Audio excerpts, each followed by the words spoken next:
You wanted to know all the answers to these questions that I have on this piece of paper. We've done this before, so let's get into it. So let's talk about it, because these questions are pretty honest, and you're probably like, I don't understand why this happened the way it did, and I'm an open book. And I'm going to be honest, because that is this channel. Sure, I can share everything on this channel. I'm not going to share my personal life. I'm not going to go into every nitty-gritty situation that I've ever been in.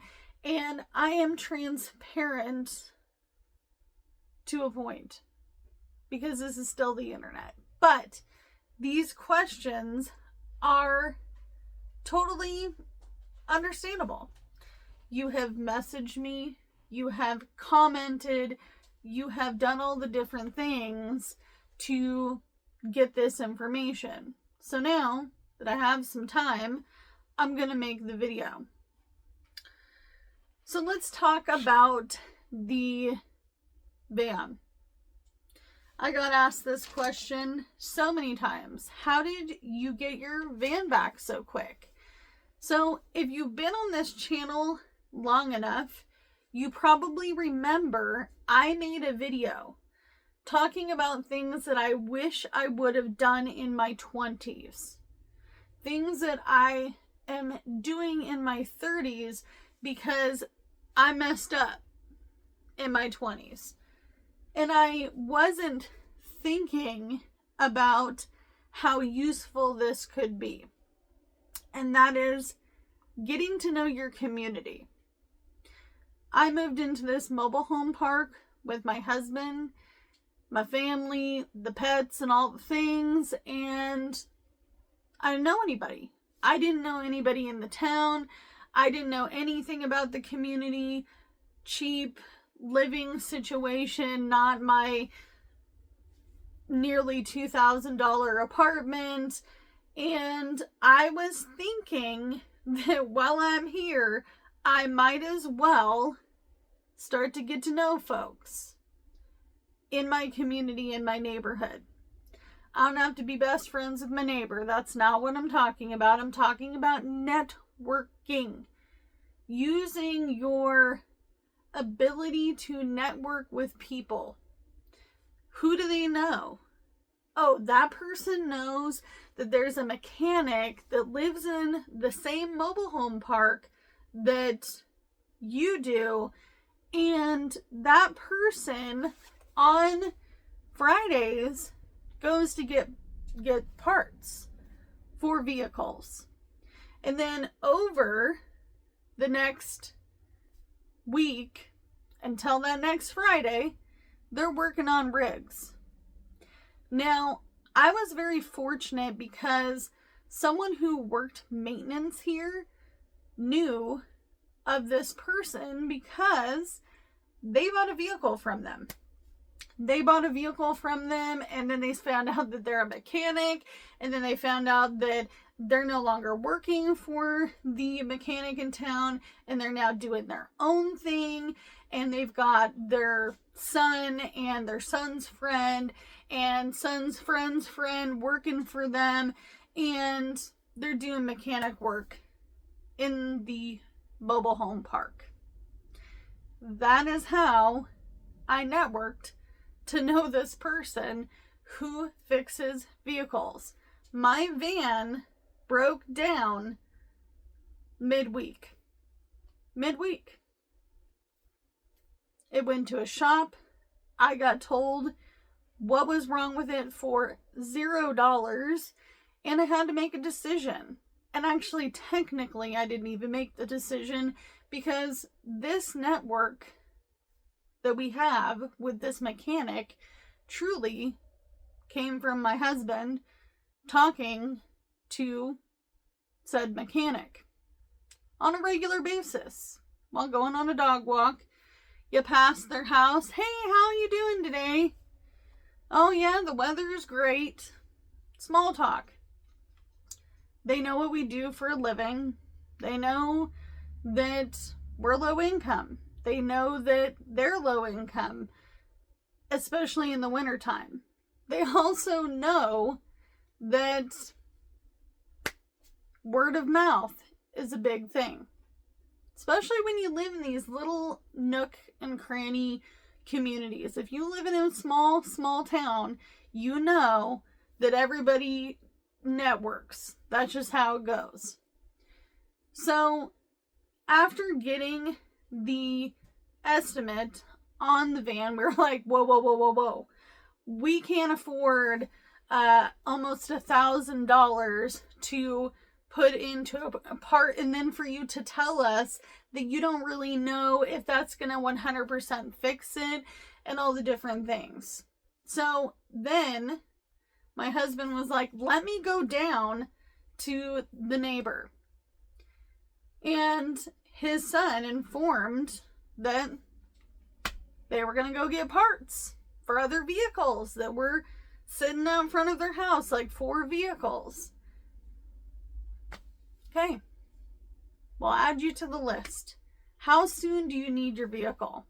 Well, sir, my wife hasn't door dashed in probably about 4 days now, and she's been walking to work, and I've been walking, and everybody else has been walking, and we're exhausted. So by Friday of the same week, the part was found. Yep, found. Drove to the big city to go get parts, so there's a lot more stores. Don't have to worry about whether Napa Auto Parts or O'Reilly's or AutoZone or whatever auto place doesn't have it or not, because you're going to the cream of the crop. Yep. So you're gonna get the option to get the part no matter where you go. You'll find it. You'll dig it up and you'll bring it home and you will put the treasure into the vehicle. So I hope that explains that a little bit more. So in my 30s, things that I am doing that are different from in my 20s is networking. It's okay to know your neighbor. It's okay for your neighbor to knock on your door. Hey, can I borrow your phone? Why would it be a no? That person that you helped can later help you. And then when you need it, they're there. I know. I have networked in this town for the last almost 3 winters. So learning to network. I know. Sometimes it's hard. Sometimes the network has no connection and then you have no choice. But we had to get fast, cheap option. They know they're gonna get more business from us. And it could be an opportunity where we buy another vehicle down the line that could be an even better vehicle than the one we have. Or maybe a second car. Because it's a reality. We're 2 people driving 1 car. And it's not working to the fullest. And that's okay, because that is what we have to work with right now. I don't have money stuffed in a sock in the top drawer of my dresser. I don't have it. Would you ever get a car loan again, and why do you seem to be so against it? So there is a 2-part answer to that question or questions. I'm not against loans. I'm not against you using your credit card. I'm not against any of those things. If you make your payments on time, this is not Dave Ramsey, baby. We are not talking about your overall debt. If it doesn't bother you and you make your payments and you're not delinquent or having to pay a ridiculous amount of interest because you were late, get a loan. I don't want a loan right now. I don't want a loan for many reasons. Number one, it's not my budget. Number two, I don't want to be stuck with a car loan in a state I might not stay in. Why would I do that? Let me drive it 2,500 miles away. Let me drive it from the state of Oregon to some southern state.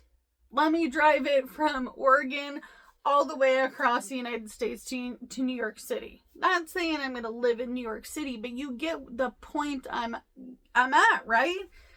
I don't want to do that. The other thing I've realized is that if I end up moving to a cheaper state, the car I buy may be cheaper somewhere else. I don't want to be stuck when life is in limbo right now. And I don't know what's going on. And I don't have 100% security in living in this mobile home park, because look at what is happening all over the United States. Look at what's happened since we've lived here. If you've been here long enough, this already got bought once. I don't want to take my chances and put all my eggs in one basket. I know that means I gotta lump it till I make it. But that's just life. I did not ask anybody to help smash into my 2020 Kia Sportage when the accident happened in really terrible weather. But we live in really terrible weather 6 months out of the year. I know a lot of you guys think, oh, Oregon is just rain. Yeah, parts of Oregon. There's a whole other side of Oregon you obviously don't even know about, and you haven't done your self-funded independent research. Because we get snow and ice and extreme weathers where I live. It's just a reality. Do you feel like it is cheaper to repair your car, your current car, or do you feel like it's cheaper just to go buy a new car? Everything's expensive in 2025. It's a toss-up. You could decide, I really don't want to put in that transmission for $3,000-$4,000, including labor. But do you want to spend $10,000, $12,000, $15,000 or more on a vehicle? Are you in it to win it for those payments every single month? And I'm not saying that I won't ever have a car payment, because I don't know. I don't know what life will bring me. It's not happening now. I can't afford it financially now. So I'm not. And that's okay. It's okay to be like, yeah, I did the math and that math is not mathing out with the car payment, so just not gonna.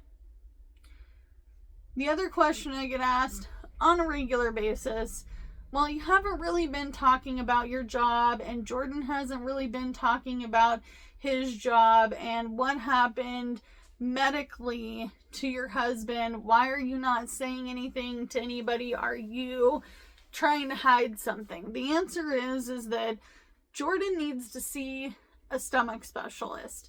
That has been an ongoing thing.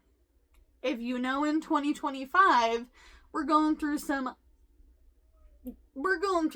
worldly crisis when it comes to all things dealing with medical care and politically.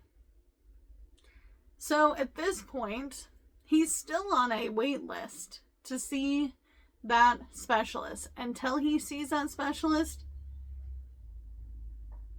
we're not going to say one way or another what it is because we're not specialists. He went to the ER one time. The other ER ambulance situation was a family member. If you were watching, you probably already knew that. Okay, the other thing that I wanted to talk about is jobs.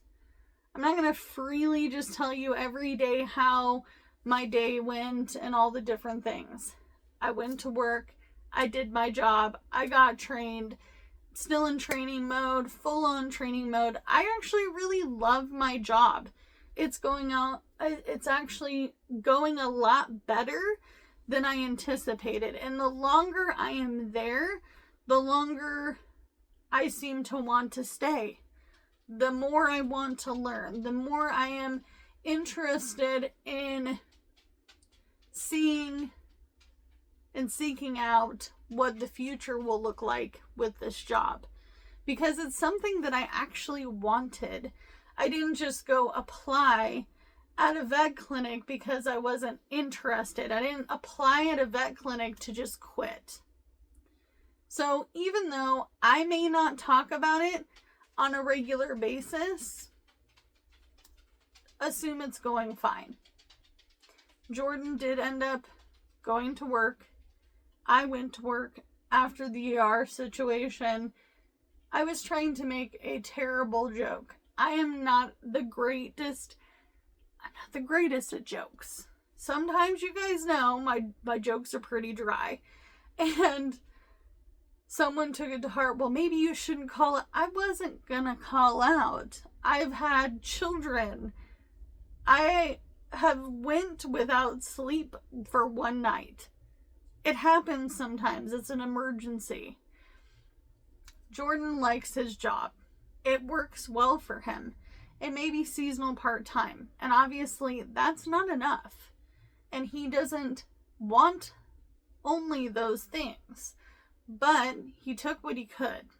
And it fits with the knowledge he has. He also has a lot of knowledge with children and gaming as well. This is actually really important for folks that hire at game stores, because your demographic of who you're selling to is likely a parent. Yep.